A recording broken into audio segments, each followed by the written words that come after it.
So I've been getting a lot of viewers asking me to compare the Oculus Rift and the HTC Vive. Now, I understand these are the controllers, but still, we're gonna compare the two. So you hang out right here, and we'll do that here in just a second.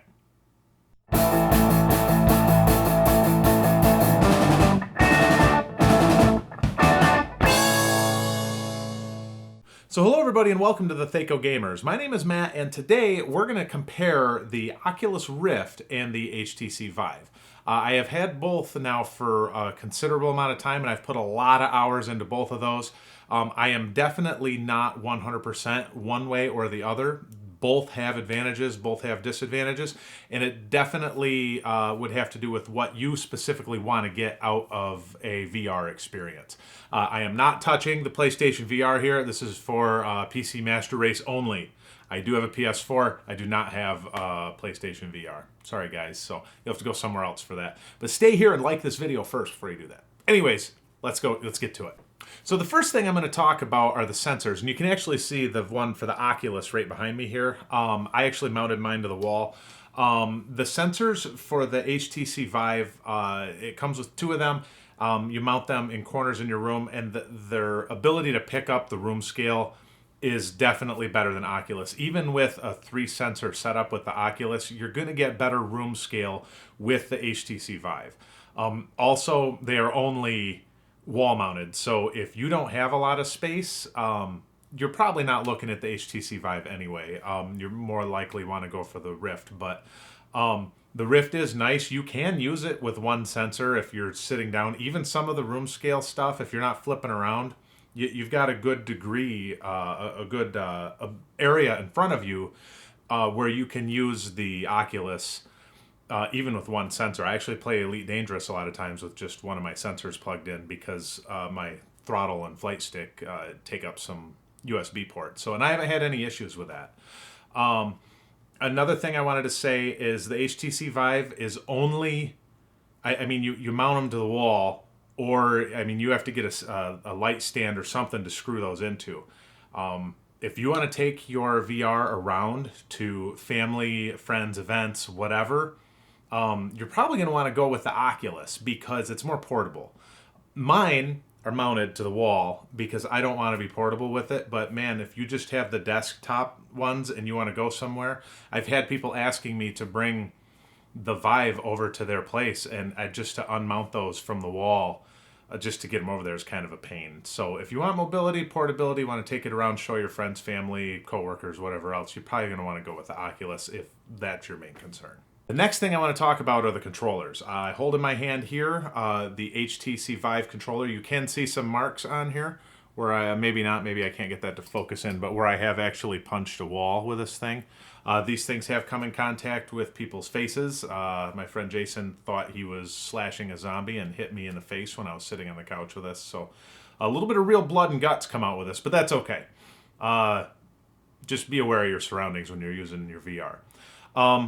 This controller is pretty good. It's angled like a pistol, which everyone did that, I think, as far as a pistol grip on it.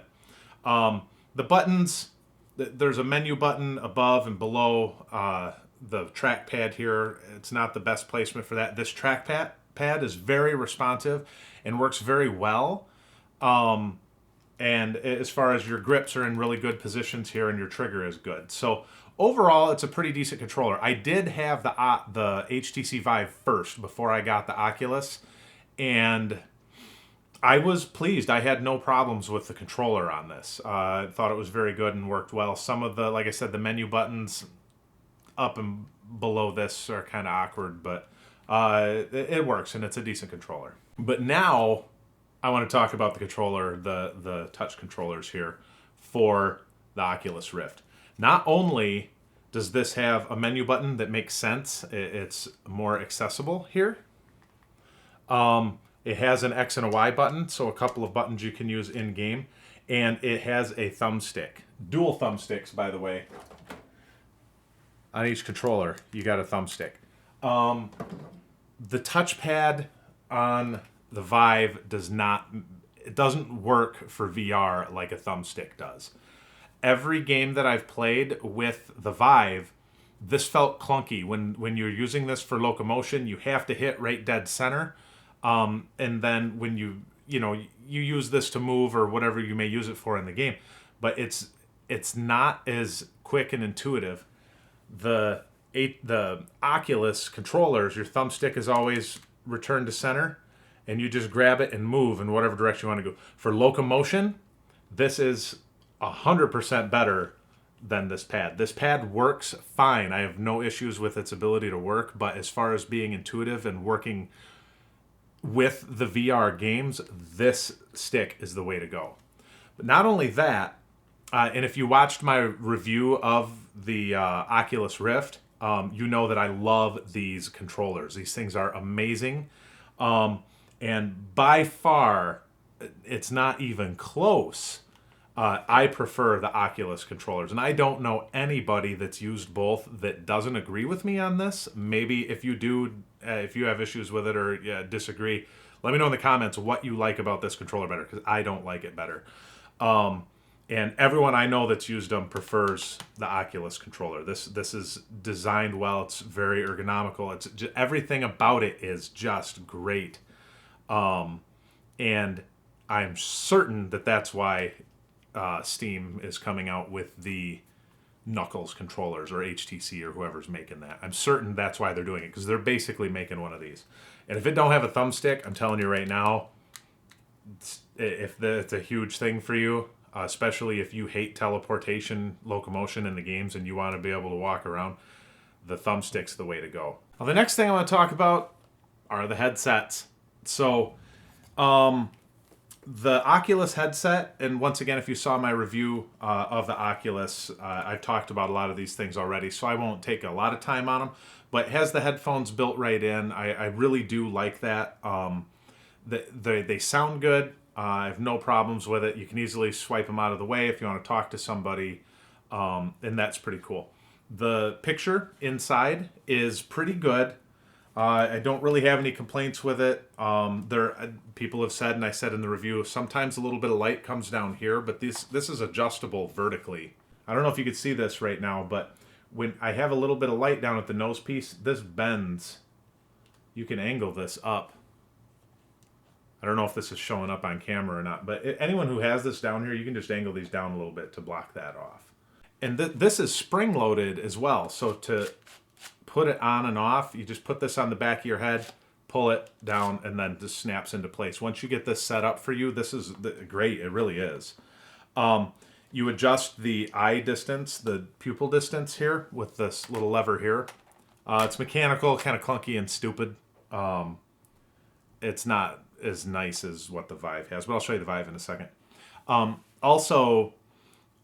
This is a very lightweight and comfortable headset. So the cord is not very long with the Oculus, and that causes some mobility issues. You might want to get an extension cord or something like that if you're going to be doing a lot of the room scale stuff. Now on to the HTC headset. First of all, this is heavier. It's not quite as comfortable for the longer play sessions as the Oculus is. But it's still, I've played it for several hours with this on, so it's not horrible, but the Oculus is better there. The way this headset goes on, it's all Velcro. So you open the Velcro, you adjust it on your head, you tighten it with the Velcro. It's kind of annoying, especially for somebody who uses, if you're just one person using this, to have to do that is kind of annoying. I have a big head too, so usually these things are at their limits, which is kind of annoying. But that's pretty much the two downsides to this. Oh, third. This is your headset jack for the Vive, and it comes with a pair of earbuds. The earbuds, it's an extra cord. It's annoying because if you do need to talk to someone that comes in the room, you got to pop it out. It's nice to be able to slide the Rift one back, so that is kind of annoying.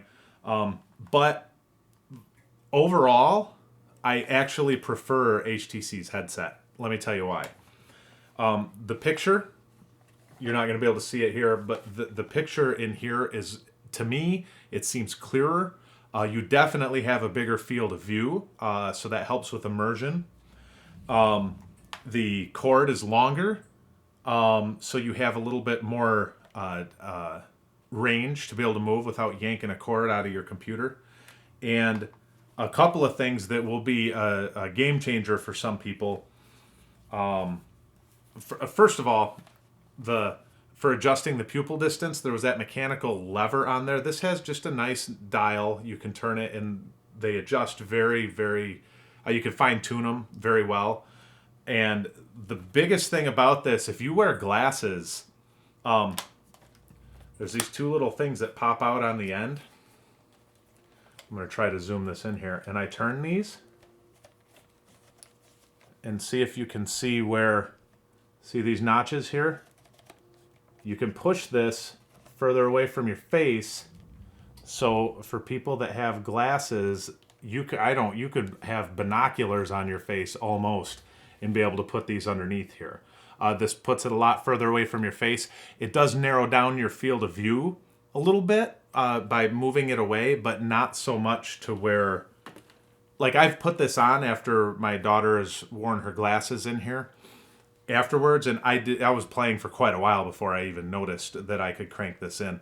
That is huge. The Oculus doesn't have the ability to adjust this to be able to fit glasses in here, and it's a bummer that they didn't do that, because that's really a game changer. If you have glasses, I would recommend the Vive, especially if you have thick glasses. That's not good to have the glass on your glasses rubbing against the glass inside of the headset there. So and there is a camera on the front of the Vive.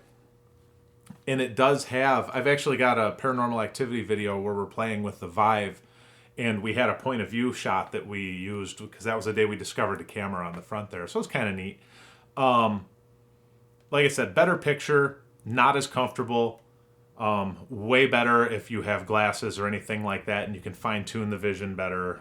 The God rays come out a little bit less annoying in this as well. So I got to give the win to the HTC Vive for the headset itself. Now, the next thing I want to talk about is the setup, installation, the UI, all of that stuff for the games. There's Steam VR if you're using the HTC, and there's Oculus Home if you're using Oculus Rift. Oculus is flawless. When you set it up, it's a piece of cake. It goes super quick to pick games, to launch games. I've never had to reboot Oculus Home ever. It just works. And it actually incorporates Steam games pretty well. I've noticed I have to fire them off the first time in Steam, and then after that they'll show up in Oculus VR, and I can just launch them right from there.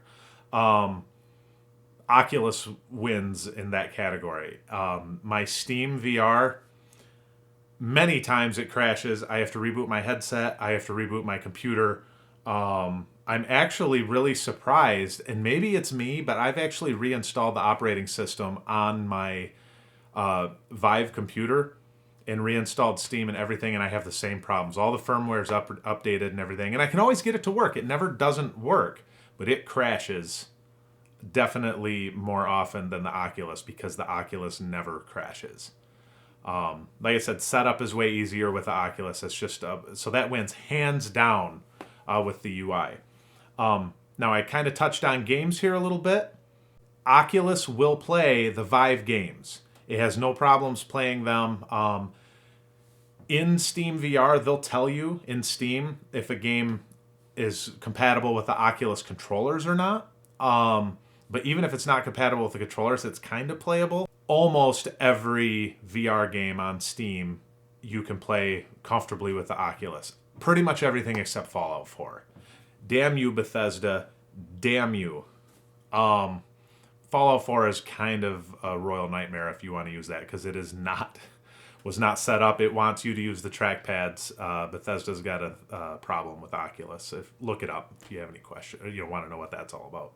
The thing with the Vive is you have to download Revive if you want to be able to play any Oculus games on it. It's a son of a bitch that Oculus did that. But they don't share their games out with the Vive. So you have to download a third-party software to do that. I haven't personally done it because I have both. I haven't had a need to. People have said that it works, but It's just, if you're not tech savvy and you don't want to have to do that, it's probably you're not going to be playing your Oculus games on the Vive. And the problem with that is almost every Vive game you can play on the Oculus, but very few of the good Oculus games are available for the Vive. So Mage's Tale, Chronos, Lucky's Tale, Echo, Lone Echo, and a bunch of other ones are just not available on the Vive. If you're not tech savvy and you don't want to have to deal with third-party software and you want the better games library, you're going to want to go to the Oculus. Oculus wins games. Unless you want to play Fallout 4 and only Fallout 4, then the Vive wins. Last thing we want to talk about is price. Both have lowered their price. You can get the Oculus right now for $600. That comes with the touch controllers, 2 sensors, not 3, and a whole slew of games. And the Vive is $600, lowered from $800 down to $600 right now. That comes with your sensors and the controllers and the headset. And only 2 games, I think. They usually rotate what games come with it. Sometimes there's 3, so it depends on the day. You know, there are definitely advantages to the headset or the other, and if you're spending $4, $6, it's not really that big of a difference when it comes down to it, especially with the Rift.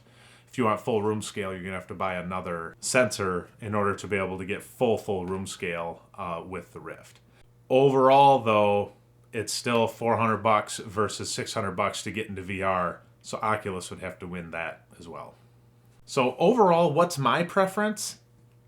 I'm gonna have to say overall, I prefer the Oculus Rift. I really do, but man, there are certain things that I would recommend that people get the Vive depending on their particular situation, especially if clarity is a thing, if they want to play Bethesda games is a thing. If you have glasses, it's almost a must that you get the Vive. Overall, I would have to say that my preference is the Rift, but I have both. I enjoy both. I play both depending on what the situation is. So it's not so different to where it's a hard and fast, you need to get this one or the other one. Oculus, probably a little bit more, but they're both great. If you're thinking about getting into VR, man, either one is going to be a great investment. And I guess that's it. Thanks for joining us. Sorry it took me so long to get the HTC Vive versus Oculus Rift review done. But thank you, everybody who's been following the channel. Thank you, everybody, for the awesome comments on my review of the Oculus Rift. If you want to see a detailed review of the Oculus Rift, you can click here or there. I don't know where it's at. Probably something's going to pop up to let you know how to get there. Thank you guys for joining the Thaco Gamers. Feel free to stick around to watch some more videos. We do a lot of MMO reviews and a lot of VR stuff. So we'll see you guys later, and thanks. I'm out. I'm out. See you later. I always want to look over there at my monitor, but I should probably look there at the lens. See ya. I did it again. See ya.